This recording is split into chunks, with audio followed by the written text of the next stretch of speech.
Good afternoon. All our thoughts are with Detective Chief Inspector John Caldwell and his family after last week's abhorrent shooting in Omagh. A man of extraordinary courage, his first thought was to protect the children he had been coaching. President von der Leyen and I stand united with the people and leaders of all communities across Northern Ireland. Those trying to drag us back into the past will never succeed. This afternoon, I welcomed President von der Leyen to Windsor to continue our discussions about the Northern Ireland Protocol. I'm pleased to report that we have now made a decisive breakthrough. Together, we have changed the original protocol and are today announcing the new Windsor framework.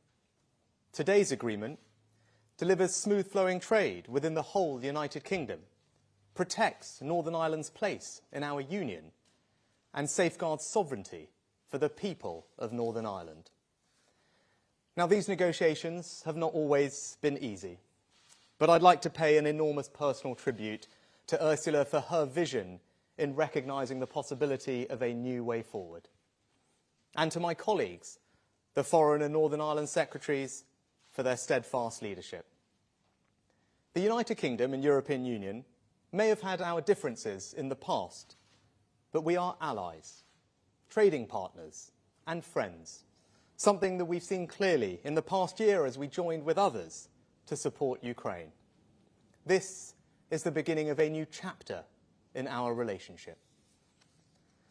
For a quarter of a century, the Belfast Good Friday Agreement has endured because, at its heart, is respect for the aspirations and identity of all communities. Today's agreement is about preserving that delicate balance and charting a new way forward for the people of Northern Ireland. I am standing here today because I believe we have found ways to end the uncertainty and challenge for the people of Northern Ireland. We have taken 3 big steps forward. First, today's agreement delivers the smooth flow of trade within the United Kingdom. Goods destined for Northern Ireland will travel through a new green lane with a separate red lane for goods at risk of moving onto the EU. In the green lane, burdensome customs bureaucracy will be scrapped. It means food retailers like supermarkets, restaurants and wholesalers will no longer need hundreds of certificates for every lorry. And we will end the situation where food made to UK rules could not be sent to and sold in Northern Ireland. This means that if food is available on supermarket shelves in Great Britain, then it will be available on supermarket shelves in Northern Ireland. And unlike the protocol, today's agreement means people sending parcels to friends or family or doing their shopping online will have to complete no customs paperwork. This means we have removed any sense of a border in the Irish Sea. Second, we have protected Northern Ireland's place in the Union. We've amended the legal text of the protocol to ensure we can make critical VAT and excise changes for the whole of the UK, for example on alcohol duty, meaning our reforms to cut the cost of a pint in the pub will now apply in Northern Ireland. The same quintessentially British products like trees, plants and seed potatoes will again be available in Northern Ireland's garden centres. Onerous travels on pet requirements have been removed. And today's agreement also delivers a landmark settlement on medicines. From now on, drugs approved for use by the UK's medicines regulator will be automatically available in every pharmacy and hospital in Northern Ireland. Third, today's agreement safeguards sovereignty for the people of Northern Ireland. The only EU law that applies in Northern Ireland under the framework is the minimum necessary to avoid a hard border with Ireland and allow Northern Irish businesses to continue accessing the EU market. But I know that many people in Northern Ireland are worried about being subject to changes in EU goods laws. To address that, today's agreement introduces a new Stormont break. Many had called for Stormont to have a say over these laws. But the Stormont break goes further and means that Stormont can, in fact, stop them from applying in Northern Ireland. This will establish a clear process through which the democratically elected Assembly can pull an emergency brake for changes to EU goods rules that would have significant and lasting effects on everyday lives. If the brake is pulled, the UK government will have a veto. This gives the institutions of the Good Friday Agreement in Northern Ireland a powerful new safeguard based on cross-community consent. I believe the Windsor Framework marks a turning point for the people of Northern Ireland. It fixes the practical problems they face. It preserves the balance of the Belfast Good Friday Agreement. Now, of course, parties will want to consider the agreement in detail, a process that will need time and care. Today's agreement is written in the language of laws and treaties. But really, it's about much more than that. It's about stability in Northern Ireland. It's about real people and real businesses. It's about showing that our union that has lasted for centuries can and will endure. And it's about breaking down the barriers between us, setting aside the arguments that for too long have divided us, and remembering that fellow feeling that defines us, this family of nations, this united kingdom. Thank you. Ursula. Good afternoon. Prime Minister, dear Rishi. It is an honor and a pleasure to be here in Windsor with you. And it is with a great sense of satisfaction that we stand here together. We are about to deliver on an important commitment we made to each other a few months ago. I remember our first discussions when we saw eye to eye on how to support our Ukrainian friends. And I was encouraged by our trustful and strong cooperation on this crucial geostrategic issue. But I also remember how the two of us were honest with each other about the difficulties in our bilateral relationship. And it was vital to put that on the right footing too. We committed to work hard together to do so. We knew that for us to be able to make the most of the potential of our partnership, solutions were needed for the issues around the protocol on Ireland and Northern Ireland. We knew it was not going to be easy. We knew we needed to listen to each other's concerns very carefully. Above all, we had to listen to the concerns of the people of Northern Ireland. We knew we had to work hard with clear minds and determination, but we also both knew, dear Rishi, that we could do it because we were both genuinely committed to find a practical solution for people and for all communities in Northern Ireland. Today, we can take pride in the fact that we have delivered on that commitment. Because today we have reached an agreement in principle on the Windsor Framework. The Windsor Framework lays down new arrangements on Ireland and Northern Ireland. This new framework will allow us to begin a new chapter. It provides for long-lasting solutions that both of us are confident will work for all people and businesses in Northern Ireland. Solutions that respond directly to the concerns they have raised. Prime Minister, we worked hard across a wide range of areas.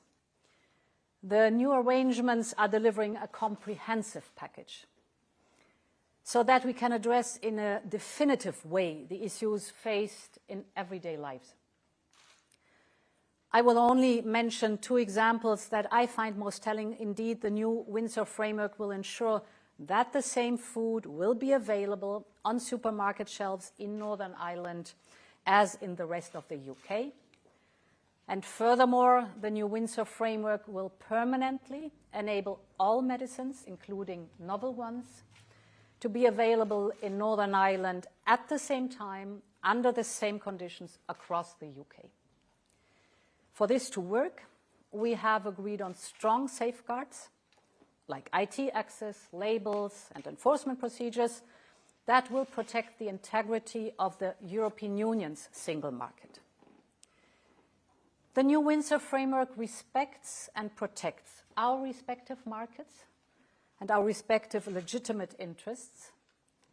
And most importantly, it protects the very hard-earned peace gains of the Belfast Good Friday Agreement for the people of Northern Ireland and across the island of Ireland. Violence has no place in our society. I condemn wholeheartedly the shooting of the PSNI officer in Northern Ireland last week, and my thoughts are with the officer and his family and friends. This year will mark the 25th anniversary of the Belfast Good Friday Agreement, an important milestone of the historic peace process. The new Windsor framework is here to benefit people in Northern Ireland and support all communities celebrating peace on the island of Ireland. And this is why I believe we can now open a new chapter in our partnership. A stronger EU-UK relationship, standing as close partners, shoulder to shoulder, now and in the future. Many thanks. Thank you, Ursula. We have time for some questions from the media. Could I start with the BBC? Thank you. Chris Mason, BBC News. If the Democratic Unionist Party don't go back into government in Northern Ireland after all of this, does it ultimately amount to a failure? Question to both of you. Well, Chris, I think today marks a turning point for Northern Ireland. I've spent a lot of time listening to communities there, businesses there, the unionist community as well, understanding their concerns, and I believe that today's framework addresses them. It ensures that we can move goods freely around our UK internal market, it protects Northern Ireland's place in the Union, and it safeguards sovereignty for Northern Ireland's people. But I also recognise that parties and communities across Northern Ireland will want to take the time to consider the detail of what we're announcing today, and we should give them the time and the space to do that, and I fully respect that. But I believe that what we have achieved today is a real breakthrough, and it's now for the parties to consider that and decide themselves how to take it forward and build a better future for people in Northern Ireland. I think it's historic what we have agreed today and what we have achieved. And indeed, a lot will happen. The establishing of the green lane, for example, and the red lane for goods, the reducing of an amount of paperwork, reduced customs and checks on the ground, sharing customs data, information in real time. All these will drastically facilitate when implemented. It's a big step forward. And I think what is exceptional is that we managed to find an agreement for solutions that will protect our respective single markets. And this is a lot, and therefore I really want to thank for the excellent cooperation, and I really want to thank our teams also for all the time they've invested, all the knowledge. The result is extraordinary. I'd echo what Ursula said about thanking our teams. And actually, Chris, to just building on what Ursula said, often we focus on the politics of situations, Westminster and all the rest of it, but this is about the people of Northern Ireland, about the communities, about the businesses there, and what's best for them. And I believe that the Windsor framework that we've agreed today really resolves the challenges that had been raised. It resolves all the practical issues on the ground. It puts people in charge of their destiny, and that's why it represents such a major breakthrough. And I hope everyone can recognise that and take the time to consider it. But this framework will start making a positive difference to people's lives in Northern Ireland almost immediately. And regardless of all the politics of this, I think that is something that hopefully all of us can recognise and celebrate. Can we turn next to RTE? Hello, John Carrine from RTE here.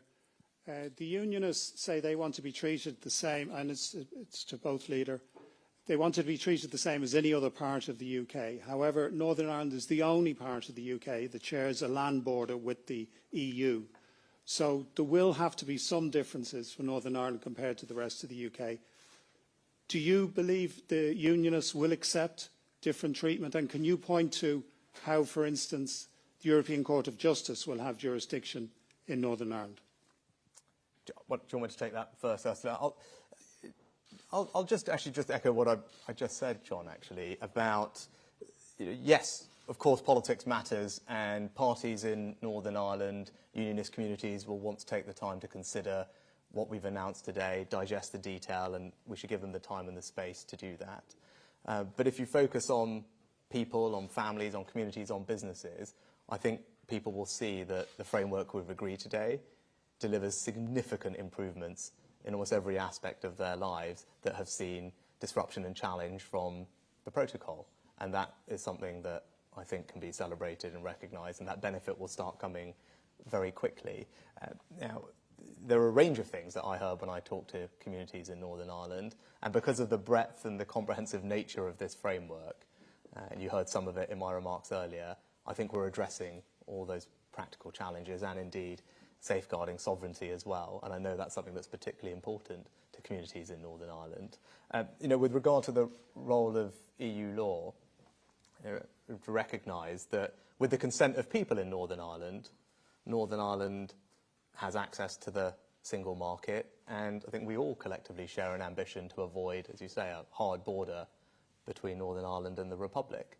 And that's why there's a role for EU law in Northern Ireland, but that happens with consent, and as a result of the agreements that we've reached today, there is further democratic accountability of that role of EU law with the new Stormont break, which provides a very powerful mechanism for the Stormont institution to use when it has concerns. And I think that is really important part of correcting the democratic deficit that existed and providing reassurance to everyone in Northern Ireland that they are in control of their own destiny.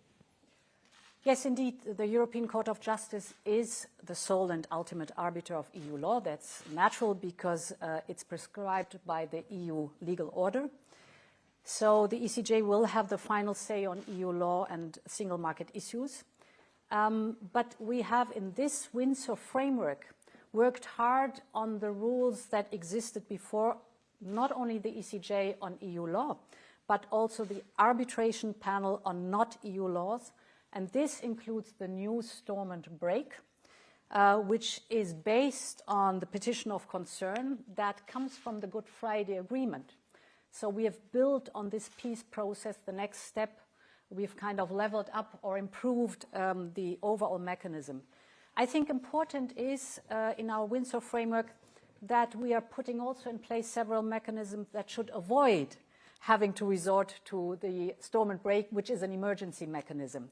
So extensive consultations with the UK and Northern Ireland stakeholders on new EU laws, but also consultations of the EU by the UK on UK planned regulatory changes. This is important for us. And with view on Ireland, of course, there has always been the full commitment, and there is the full commitment of the European Union to safeguard the Belfast Good Friday Agreement in all its dimensions. No hard border on the island of Ireland, and of course that we fully protect the integrity of the EU single market. Can I turn next to the Express? Thank you, Prime Minister. Sam Lister, Daily Express. This has been described by some as a test of your leadership. Are you planning to have a vote on this deal? And if so, how tough are you prepared to be on Boris Johnson and members of the ERG if they decide to oppose it? And I wonder if I could just ask President von der Leyen a question. Can you explain to us why Rishi Sunak's been able to negotiate these concessions when his three predecessors were unable to? Thank you. So yes, Parliament will have a vote at the appropriate time and that vote will be respected. But as I said earlier, I think it's important that we give everyone the time and the space they need to consider the detail of the framework that we've announced today, because it is comprehensive in nature and that will take time for people to digest. But ultimately, this isn't necessarily about me, it's not about politicians, it's about the people in Northern Ireland. It's about what's best for them. It's about those families, those businesses, and what this framework, what this agreement will do to improve their lives. And I believe that the changes that we have made, the breakthroughs that we have been able to put forward together, will make an enormous difference. We can now say that goods will flow freely, smoothly across the UK internal market, that we've protected Northern Ireland's place in our union, that we've safeguarded sovereignty for Northern Ireland's people. Those are all significant achievements, and that's what we should focus on. And I think all of us know about the stability that is required in Northern Ireland, the delicate balance of the Belfast Good Friday Agreement and how important that is. Today's framework means that that balance is restored, and that's why I think this is a very significant step forward. It marks a turning point for the people of Northern Ireland today, and I very much hope as a result of this they can look forward to a better future. I think it is very important to take note of the fact that the two of us, when we met for the very first time, we agreed that, I mean, if you look at the huge challenges we are facing together, whether it is the atrocious Russian war in Ukraine or the fight against climate change, we have so much in common. We're fighting for the same values. We're standing on the same side, shoulder by shoulder. And we want the best solution for the people of Northern Ireland in the situation that we have right now.